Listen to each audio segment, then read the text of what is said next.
Well, for how long now? 2 weeks at least. The air was filled with the sound of gnashing teeth and garments being rent.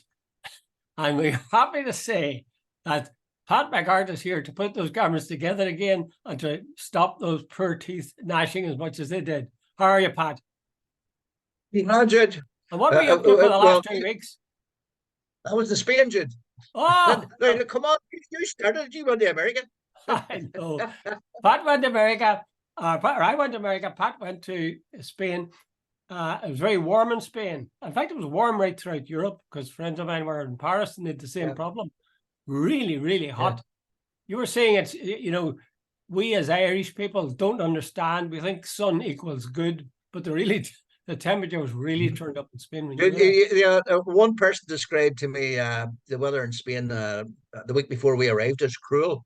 Dude, now last Monday we were out walking like what mad dogs and Englishmen, but on the midday sun. It was 37 degrees and there was 85% humidity. Dude, not to be recommended. And in fact, we had no choice. In fairness, we had to go somewhere, and you can only get parking. But hey, I wouldn't recommend it at all. It's far too warm. Were you able to sleep at night, Pat, with that temperature? Were you able to sleep at night with that kind of temperature? Not really, no. I had to put on air conditioning and fans and all that sort of stuff, Jude. No, I'm seriously warm. And, as I'm saying, Jude, basically, I see Western European people like us, pale-skinned. It's not for us, really. 37 degrees is way beyond what I'm comfortable with, way beyond it. I remember at school as a kid, the teachers saying about the different places that were very hot and very cold throughout the globe, and saying we had a temperate climate, which was a really good climate in that respect. And we all laughed, like, what the hell's good about Ireland with this rain on it? Actually, when you go away to places like, as you say, Spain, where the temperature can reach, is now reaching terrible heights, you begin to think maybe Ireland hasn't got such a bad Yeah, absolutely. Jude, last week, apparently, what was it, 25, 27 degrees, and people were revolting here. Add 10 degrees onto that. Yeah. Oh, I shudder to think. Anyway, it's good to see you back, Pat. And you're back in one piece. And that's the important thing. Yeah. And of course, it's great to see me too. I'm very glad to see myself. Absolutely, Jude. I meant to say that. Okay, let's get down to the affairs of state. And of course, money is they say money is the root of all evil. In this case, money is perhaps the root of better times, because Leo Varadkar has traveled, today he's traveling north on behalf of Peace Plus, they call it. It's EU money and Irish money. Well, the south of Ireland being part of the EU, and they're going to give it to the north, over a billion, I think, a billion euro. And some of the border counties on the other side, on the south, will get part of this money. This must be, my first thought was, this must be very hard for unionists to deal with. Would you say? Would that be a difficulty? Yeah. No, Jude, I was funny enough, Jude. It's amazing you just bring that up, because I was in Radio File just about an hour ago, and I'm involved in a couple of community group things here in Derry. And anyway, one of the things is a place called Studio 2. It provides almost free classes for everybody on creative writing, Irish dance, or studio dance, everything. Right. Yeah. And it's very a guy called Ollie Green's involved in it. It's very good. Right. I was in there, and one of the things, the problems they've had this last while is because seeing that there's no Stormont, funding has been proved very difficult. And there's places like the Bogside and the Cregan, and I presume Strabane and West Belfast, where voluntary groups who had all they needed was funding to provide meals and entertainment and social things, have had no money for a couple of years. Now, along comes the Taoiseach with a billion euros. I think it's 1.14 billion, I think it is in total. Roughly a billion quid, in other words. And they're going to provide money now. I presume all those voluntary groups on both sides of the border will now hopefully have enough to fund, Meals on Wheels, social things in the evening, functions, provide creative writing classes, pay people, all this sort of stuff. Jude, it is part of the infrastructure of any community. And Jude, to make the final point, and places like Derry, Strabane, Newry, which have been denied funding for a very long time. These are vital parts of the whole aesthetic of having a nice community, having a nice life, and all the rest of it. So, and to make one final point, you're dead right. If I was a unionist, Right. So far, the Dublin government have going to provide 40 million for McGee. They're going to fund as in nursing 300 places or something, nurses in Northern Ireland. And now here they're coming north with this 1.114 billion for community groups. I'm all in favour of it. Well, you're not a unionist. How do you think the unionists are feeling? Because I suspect they're caught in a really sort of double bind here. Because on the one hand, who doesn't like money? And God knows a lot of unionist areas are in bad need of money, just as you've described in places like Derry and Newry and Strabane and so on. So they'd be very happy with that money, you'd think. But then you see, they feel that is it kind of, it's not like as it the Southern government, which when Apple want to give them billions in tax, it says, no, don't give us that money. Do you think are there many unionists saying, no, go back with your money, Veronica, cross the border again? No, Jude, I think a lot of people are even crying out for it. You know, Jude, as far as I remember, there was a couple of groups in loyalist areas who applied for funding from the Department of Foreign Affairs a few years back, but wanted it kept very quiet where the funding came from. And I presume there will be others. Jude, they're not going to turn money away. And Jude, you're asking the question. I think we're probably going to come on to a couple of other subjects, but anyway, I think a lot of unionists are in denial of what's happening. Change is coming; it's inevitable, and I think this is part of the path we're going down. We didn't hear the Taoiseach coming, any Taoiseach in the past years coming north with like the Greeks sparing gifts. This is big stuff, and it's increasing. And you know, I read somewhere Varadkar's dispersing funds like the Secretary of State. Jude, right now, the Secretary of State's saying there's $1 billion differential between what we're taking in and what we're spending, and that's going to have to be met up. Here's the Southern government coming along with $1 billion to help. Now, which one do you want? I think most unionists, I take your point about them maybe being uneasy about this sort of Trojan horse, some of them see. But I think most of them probably say, thank you very much, glad to see it. And we'll come back for more if you've got it. Even though they may have misgivings and say, well, maybe it's part of a long-term plot of some kind. It's a fairly long-term plot if all it consists of is giving money, although it does play into it. The other thing, though, that Leo said was he talked about the legacy bill being passed. This is in advance of his going today up north. And he says that if it passes, he's thinking of taking a case to the International Court of the Council of Europe. Do you think is he trying to outdo Micheál Martin, where he's he's standing up to the forces of Toryism in Westminster? Micheál has got his shared future or shared Ireland or whatever. Shared Island future or something. Now, Micheál, when Taoiseach, and Jude, I always laugh at this, the Republican Party, Fianna Fáil, the Republican Party, the man has never uttered a Republican statement in his life. He ran away, and that's only pressing. And like, by the way, there was a senior person in Fianna Fáil. I was former councillor in Donegal, so he was involved. He resigned on the basis that he said that Micheál Martin seemed to be was concerned with Sinn Féin, and to the extent that he had obliterated all other things. Right, getting back to the main point. Micheál Martin never once issued a statement about a United Ireland or the wish for a United Ireland. Leo Varadkar went last week, and I think Michael Lahan of RT quoted him as saying, he said that they were on a path to unification, and he thinks he will see a United Ireland in his lifetime. And now he's also talking about taking a case to the, as you said, the International Court or the European Court about this legacy bill. Jude, that strikes me. He sees which way the train is running, and he wants to be on that train because Sinn Féin are expected to double their representation in the Dáil next election, and so on.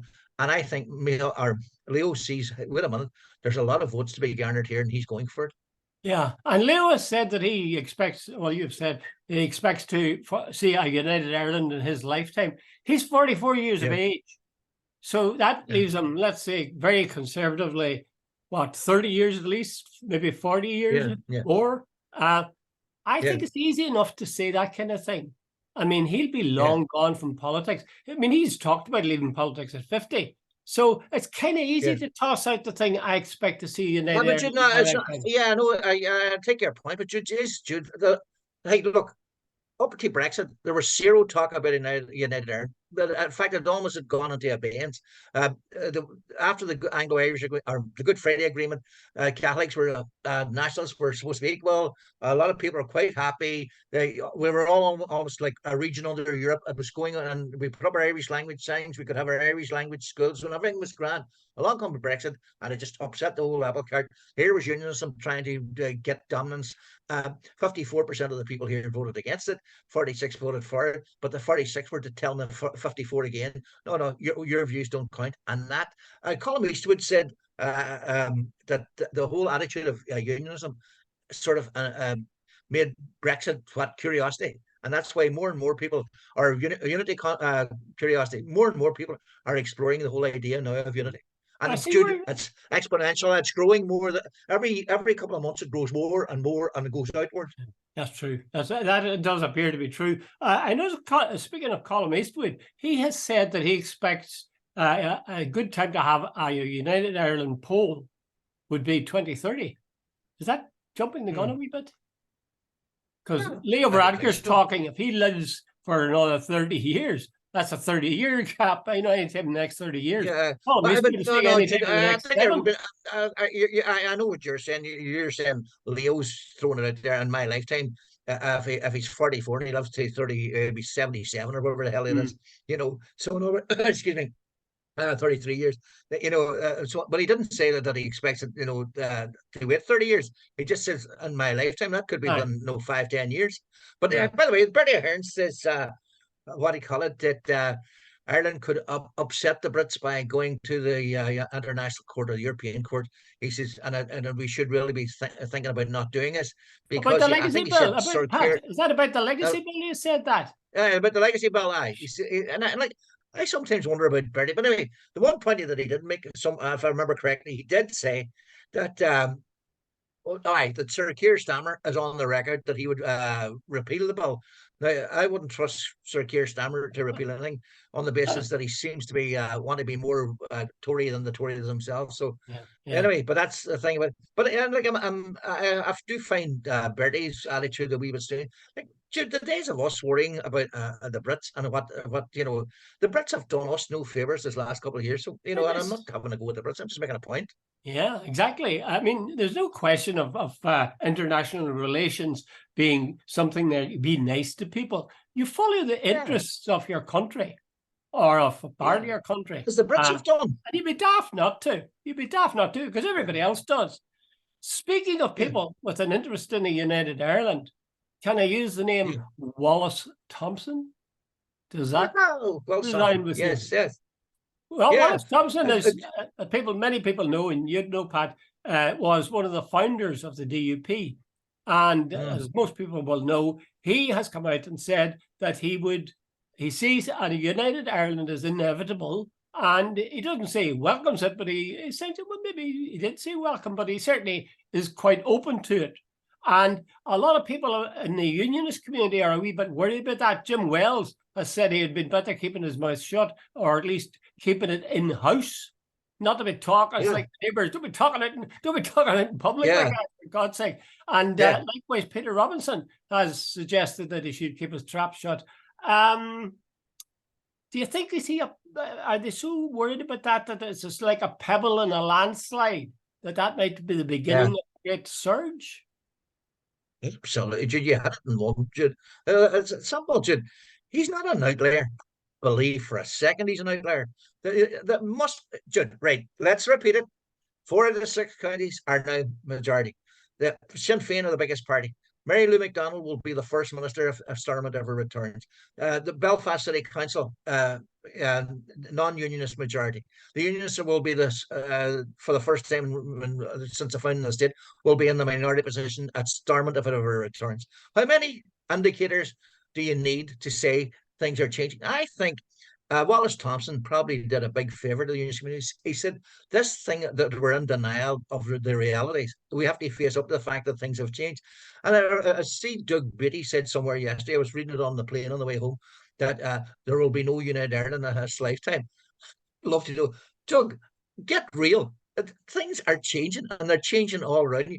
It's not you who's going to decide whether there's United Ireland or not. It's the Nationalist Union or the Catholic population who are now in the majority. And what was that guy's name? Professor, someone who the demographics.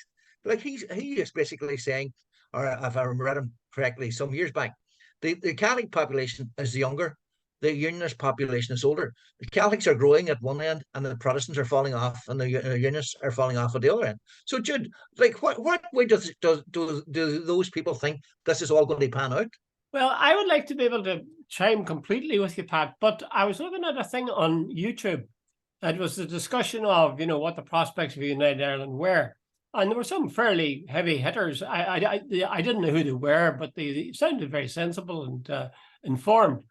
Now, one guy, an Englishman, admittedly, he said, when you're talking about unionism, you're not talking simply about a set of political beliefs. You're talking about an identity, a kind of a gut feeling. And if you try to take away that unionism or change that union, you're trying to change the very essence of a whole band of people. And that's a recipe for disaster, he essentially said. Right, Jude, I've heard that argument a million times. Well, wait, let's walk that back a wee bit. But the Irish people, the nationalist people, who have had their identities absolutely trundled in the muck for years, are they always supposed to sort of hold back? No, after you hold on to your identity while we, aren't allowed to have ours, and so on. Jude, I remember, I've told you this story quite a few times. I remember the famous one from Glen Barr when he came down to see me when I was out of the Journal many years ago. Well, I think it was called the Common Sense document. And he basically said that he had promulgated this idea of an independent Northern Ireland. And I says, well, why should nationalists go for that, Glenn? He says, well, here's the thing. We're willing to give up our British identity, and it doesn't rule out somewhere down the track the Irish getting unification. But to get us over the hump, we should go for independence. Richard, and I says, how is this going down in the various UDA clubs? He's just going down well enough. Now, Jude, that was during the Troubles. Maybe things have hardened since. But Jude, I think your man Daly, the Senator Mark Daly, he did a it's a 1,000-page document. I have it somewhere in the house. He did a thing some years back, when it said 83% of some sort of target audience of unionists said they would agree to United Ireland if that's the way it's going. About 17% said they would oppose it, and how many of them would oppose it by violence, nobody sort of knows. But hey, the next thing, Jude, I was telling a loyalist, this is my last point on it. He says, Pat, I would love to know how many people would be willing to spend 20, 30 years in jail. He says, you could hardly go to the bottom of the street now because there's cameras everywhere, and you'll certainly be caught within a very short space of time. Yeah. As that guy found out, the guy who escaped from Wandsworth prison, he was collected inside 2 days. And they said at the very beginning, too many cameras, he'll not get away. And assuming that was a genuine jailbreak, I'm cynical enough to think the whole thing might have been a setup. However, let's move sort of sideways from this and talk about an organization that was very, very important during the Troubles and is presently very, very important also, only under a different name. I'm talking about the police, PSNI. Yes. The PSNI, most of the people who appear to know about these things say, is in an awful mess at present. You've got the chief constable resigning. You have the acting chief constable having a vote of no confidence in him by the Policing Federation. You have a couple of other fairly high up people in the PSNI also receiving a vote of no confidence. You have no 50-50, as we started off with. There's, in fact, last figure I read was 30%. And I know Jerry Kelly says there is, in fact, sectarianism within the PSNI, and the sooner they get back to 50-50 recruitment, the better for them. Are they really such a shambles, Pat, or is that overstating it? No, I think you've aligned it. By the way, I think you mean Jerry Murray rather than Jerry Kelly. Jerry Murray. No. Jerry Kelly said. No, that's all right. No, there's a superintendent, which I was amazed at. There is, yes. A superintendent there's a superintendent in the PSNI called Jerry Murray, who had an That's article. correct. I think you might have sent it to me, and he basically sort of said Catholics were. By the way, it's an amazing statement for him to come out with, that Catholics were more likely to get stopped and searched, more Mm, likely to get arrested. mm. By the way, he also said what you're saying about Jerry Kelly. He says at one stage, remember the objective was to reach 50-50. Yeah. Then they stopped at about 2011, 2012, somewhere around there. It's now, you said it was 33. It's down to 26% the last time I For heard. God's sake. It's actually going down. You're right. Well, that's a So we're not quarter. going up. And what do you call it? Jerry Murray also said that some of the Catholic colleagues felt very unwelcome by the attitude of their colleagues. So in other words, the 26% feel the 74% are less than welcoming. There's a lot of big questions to ask, and maybe the whole policing thing needs a massive sort of pattern review again to say, wait a minute, what's gone wrong here? Well, that's what they're saying. I'm sort of amazed that it has come to this, because policing was such a central factor in the development of the Troubles that when they set up the PSNI, the idea was, let's solve that part of the problem. Huge, massive part of it, the policing of the North. And things actually were quite good. Like, there was a different uniform. I detected a different tone anytime I was stopped for, something simple, or, drug dealing. What? Drug dealing? Well, Drug something like that, or being drunk, or disorderly. Any communication I had with them was very, very pleasant, and very mannerly, very courteous. I just enjoyed the whole feel of it. That is not the case anymore.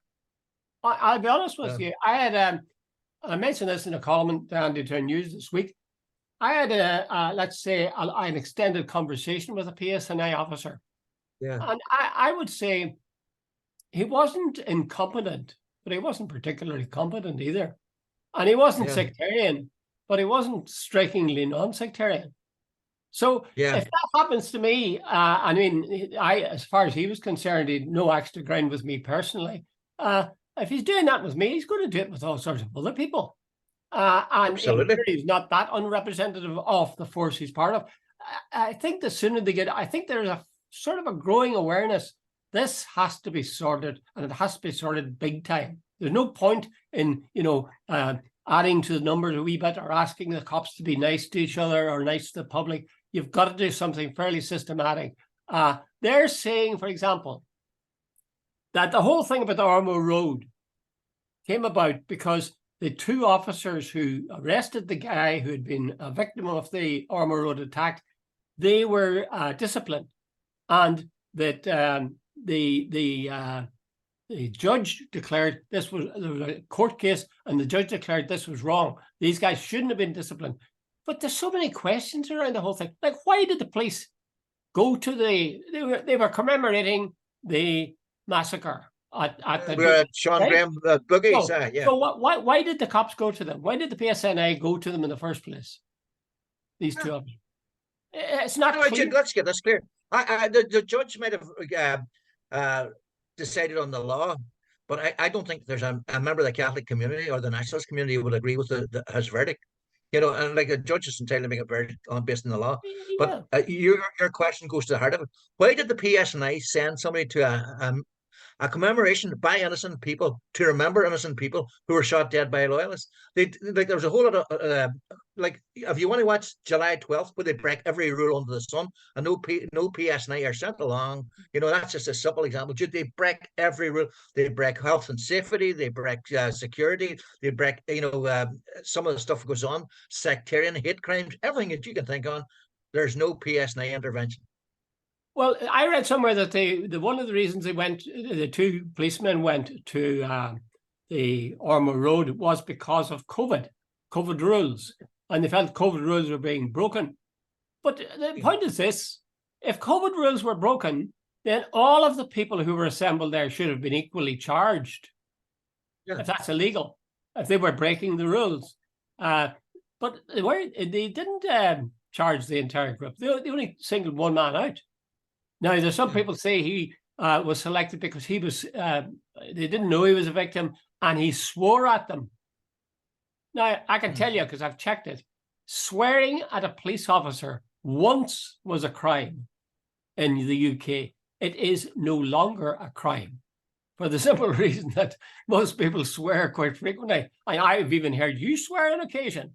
So it isn't something that can be used as a reason for arresting someone. So there's a whole lot of questions behind the thing that are not been answered satisfactorily. And I think the powers that be are keeping those under wraps because the thing won't stack up if they open it up. It's the same thing as the legacy bill. If they allow the legacy cases to go through, terrible stuff will emerge, and they can't afford that to happen. Absolutely. No, Jude, look, let's get this clear. We've said it a many times, but let's repeat it again. The legacy bill has got nothing to do with fairness or justice. It's to protect the British state from what went on, because if half of what was revealed in court they were up to, it would be unbelievable stuff, Well, I'm just keeping my eye on the time, Pat. How long are we? We've got another 10 minutes, I'd say. Something got caught in my mind now. We may just touch on it perhaps, but is the wolf tones. Well, here's a little anecdote. I was in New York, in Manhattan. Doesn't that sound sophisticated? Well, I was in Manhattan. And I was meeting an Irish guy, and he said, "I'll meet you at O'Reilly's pub." And I hadn't a clue where O'Reilly's pub was, but he gave me the name of the street and so on. Yeah. So eventually I approached that place. I couldn't see O'Reilly's. And I asked the guy, I says, "O'Reilly's pub around here?" He says, "Yeah, it's over there." I said, "Oh, thanks very much." I was heading out. He says, it's closed. I says, "It's okay. I'm just meeting the guy there." He says, "It's closed for keeps. It's closed down." I said, "That's what I did." So I went up anyway, and I met my friend there. But as I waited, I looked across the street, and there was a store, a cannabis store, with the kind of cannabis they were selling, the online service they provided. It was a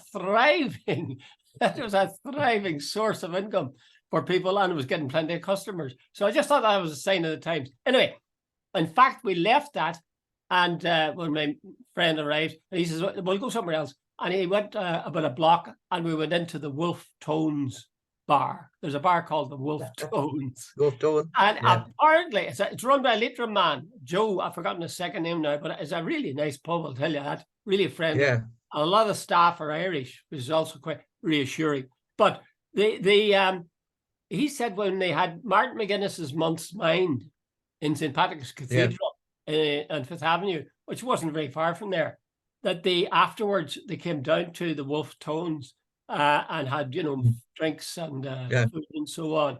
So he was part. I mean, nobody. There was lots of very big names there. There was Clinton and God knows who else. None of them said, "Oh God, I'm not going to go into that bar." Wolf Tones, we know who the Wolf Tones are. They're the guys that say "ooh ah up the rah." I mean, the question didn't arise. Yeah. Now, I've been thinking about this thing, "ooh ah up the rah," because somebody posted a shot of the last night of the proms. And as you know, the last night of the proms, they sing Jerusalem, which is a great tune, I think. Yeah. And they sing Land of Hope and Glory. Which is rather less good, I think. But anyway, there's lines in Land of Hope and Glory. One of them that catches my attention is, "The blood a hero sire hath spent." Wait a minute, I gotta get it here. "The blood a hero sire hath spent, still nerves a hero's son." In other words, we've dealt as an empire in blood before, and we'll deal with it in blood again. Now, compare that with "ooh ah up the rah," about a non-existent organization. I mean, is that really something? Another thing I was thinking was this, Pat. It is just possible that there are people alive. Do you think there are people alive who actually would have supported the IRA? Would you think? Yeah, Jude, when I was in Spain. Do you think of the many of them, Pat?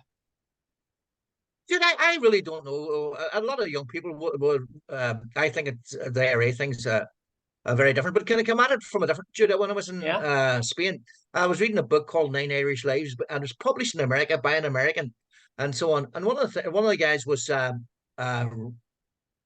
Thomas Emmett, Robert Emmett's brother. Oh yeah. And and it's a really interesting story. But anyway, Jude, back then, they hanged, drawn, and quartered people, and the executioner would hold up the head of the person here as a traitor. Thomas Emmett was held in a cell where the rats ran around him for 5 weeks with no light and all that. We have a history, and that was just, and this is an American telling the story. This is a history goes back. Now, Jude, I don't agree with Ira. I don't agree with what they've done, but see this one-sided. I was listening to Chris Donnelly when he was on Nolan No. and Yeah, I about heard the that. commemorations. And it's one of the best bits of TV that I have come across, and I hope Chris is listening somewhere because he deserves the credit for it, because it's an excellent expose of the double standards and hypocrisy. You know, Bertie Hearn, by the way, came out and said young people need to educate themselves. So yeah, do we need to okay, let them educate themselves about the IRA and so on. That's fair enough. I'm no big objection to that. But also let them educate about collusion, about the Northern State, about 50 years of unionist misrule, about the bigotry, the sectarianism, the anti-Catholic bigotry, and so on, and all the other things you can think of. You know, I've been down this road before, Jude. I keep saying, if you only peddle one narrative, that reflects the views of the corporate establishment in Ireland, you're not getting a true story. And that is my big objection to a lot of what the Irish Times and people like that, because they're basically sort of saying the Republicans and the Nationalists were the bad guys and the rest were the good guys. Dude, the RUC was up to its eyeballs in sectarian collusion. The British state was up to its eyeballs in sectarian collusion. The Glen Lyon gang was getting its information right, left, and centre. So was UDR. Now, would you like Bertie Ahern to explain all that to young nationalists as well? Yeah, it's this one-sidedness. Let me come back very briefly, Pat, to this thing about the support of the IRA. Now, I know that these young people, when they say "ooh, up there," they might as well be saying. In fact, they did say the time that Nelson Mandela visited Dublin, they did say "ooh, Paul McGrath's da." Yes, well, yeah, exactly. Yeah. But I am convinced of two things. One, if people were in the IRA in an active service or whatever you want to call it, right? It's unlikely that they now say, "Oh, I detest the IRA. I never would have supported them." They did support them. They put their lives on the line. Thousands of them were into jail for it, right? Second point, and even more important, is this: that's active support. There must have been passive support for the IRA, because no guerrilla group could possibly survive for 30 years virtually without a passive support of the people among whom they lived. I mean, that's an acknowledgement. Mao Zedong or somebody said that the guerrilla is a fish that swims in its community. And if the community dries up in terms of their support, so why don't we sort of face the facts? That, I mean, you mightn't like the IRA, you might think that the hell was impersonified in them, but you have to face facts. Terrorist groups, guerrilla groups, whatever you want to call them, they don't survive except there's one way or another support for them in the community. I mean, that's it. I remember as a guy, he was an SDLP guy, he worked in the Dairy Journal, and he was a very moderate man. Anyway, bottom line, one day we were having a conversation. I always thought it was the best explanation. He says, "Pat, right, here's a very simple thing." And he says, "Here's an explanation for you." He says, "If a young guy is running towards your door and there's two cops after him, and he's an area man and that they're after him for someone," he says, "you have a choice. Either A, you can let on, you don't see him and shut your door, or you leave your door open. He runs into your house, gets out your back door, and all the rest of it." He says, "I am betting 95% of the nationalist population in this city will let him run through the door." He says, "They don't necessarily have to agree with him or anything like that, but he says, they have less time for the cops than they have for the IRA.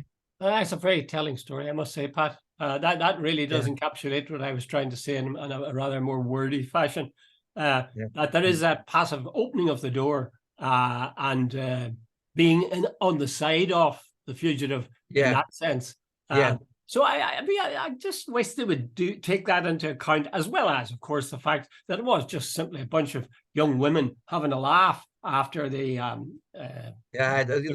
World Cup victory against Scotland, which is more incidentally than the bloody men did, the South of Ireland ever done. team. Exactly. Well, sorry, the Irish soccer team, because some of them are from the north, James McLean and others. So, I say up the women's soccer team. Okay, Pat, we're very near the end. Have you anything to Uh, say to the nation? Have you any advice? Would you say stay inside, don't go out, use no, sunscreen? no. All I'm saying is, Jude, I hope those community groups that Leo has good news from, because Jude, after I think Carmel Hannah said last week, after the legacy bill, she's after a year of what was she said, hardship, after a year of ever increasing health numbers, no, education going down the pan. And she says, here we have a Secretary of State coming along with a sort of hair shirt budget. She says, we have nothing to celebrate. So maybe some community groups might get a bit of good news this week. So hopefully.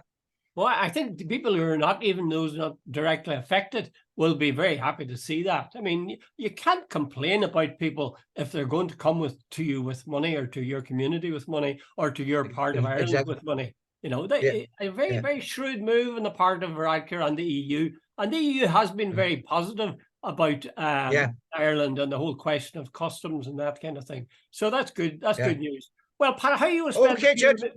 are you So going to have a good time over the remaining few days of summer, like the next 24 no, hours? I think I'll have to give me liver rest for starters for a couple of weeks. You know, Is all I Spanish seem to wine be doing good? is spending it. Spanish wine good? Spanish wine is good. But Jude, it was so warm. Like every chance you got, you were heading into a pub and getting a cold pint of beer. It was like manna from heaven. I drank a few cold pints of beer myself. Must say they're very good. Uh, Pat, it's good to see you back. I'm delighted to be able to and you, talk to Jude. you again. And if our listeners are not just, our watchers are not just flattering us, they'll be glad to see us too. So thanks to by the both way, of Jude, you. on Both the of record, you. there's quite a few people. I got quite a number of people send me wee messages. So here we are back. That's right. I was the same. So we're back. Like, what's his name? Yeah. What's the guy's name? Arnold Schwarzenegger. Schwarzenegger, we're He'll be back. back. Hasta la vista, Yeah. baby. Okay, Pat. On that note, Hasta la vista. Yeah.